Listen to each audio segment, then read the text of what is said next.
Alright guys, so pretty much this is the trick to solar panel installation. Nothing to it, real easy. And if you can identify a plus and minus sign and the colors red and black, you can totally hook these up. Super simple, guys. Really hard to mess it up. I mean, you got to really be kind of dumb to mess it up. First off, guys, 100 amp hour deep cycle battery, AGM if you're going to keep it indoors. You're always going to start from the battery, guys. The battery first. That's your power bank. Pretty much your power bank is this right here, you guys. You got your battery, your inverter, and your charge controller.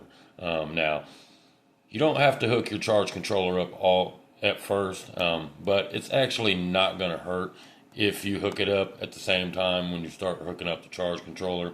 It's all the same, like I've done here, guys. We got the battery and the power inverter already hooked up in this power bank. Now when it comes to your charge controller, guys, how these need to be hooked up is what you'll do is you'll hook up your charge controller first to the battery. Now it says right on the charge controller, battery plus, battery negative, positive and negative. So that's a no-brainer, guys. Easy to hook up, as well as the panel negative and positive. Easy to hook up, no-brainer. And these panels are specifically color-coded. The adapters they come with, guys, they're just plug and play. They can only be hooked up one way. The only way you could mess it up is if you actually put your negative in your positive slot and vice versa. At which case it'll trigger an error alert and you need to switch your wires around. That does happen. I actually had that happen to me out in my garage. I got my wires crossed, marked the wrong one, and I had positive and negative, negative and positive. Didn't tear up my system, but it still was a pain in the ass. I'm like, why ain't this working right? Derp. But we got it figured out, and it still works fine. But pretty much, guys, when it comes to solar installation, guys, step one, battery.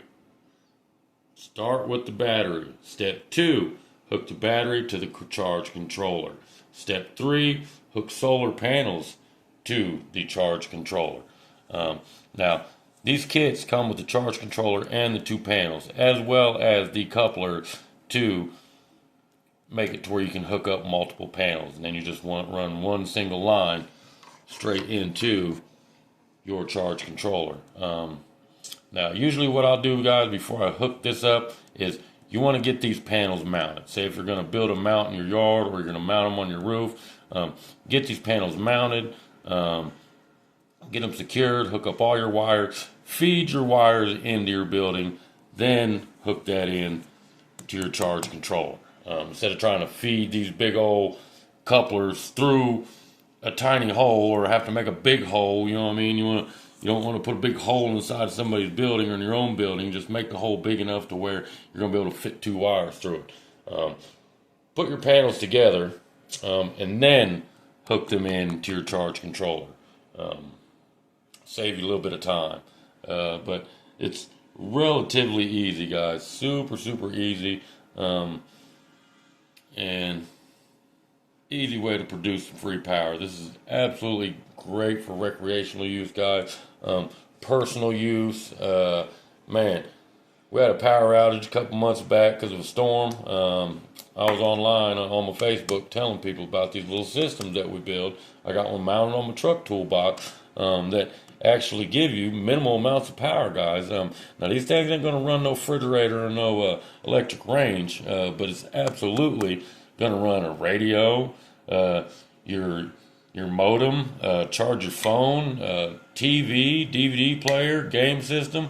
A lot of little power units will work on this little setup, guys. It's a good auxiliary thing to have.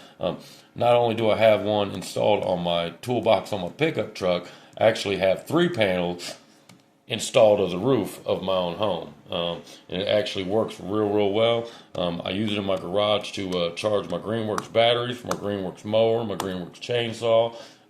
Use it to charge my Milwaukee batteries like I would use it use it to charge my Milwaukee batteries in my truck toolbox. Real well, guys, for getting some free power. And not to mention, I really hate it when I get online and you see these all green do-gooders that don't do anything like this. They don't do nothing to reduce their carbon footprint.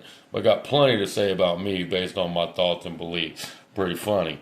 Seeing a fucking goddamn global activists talking about, oil is bad while they're wearing a pair of fucking sneakers that's got a rubber sole on them. And just hilarious to me, you know what I mean? The hypocrite base out there.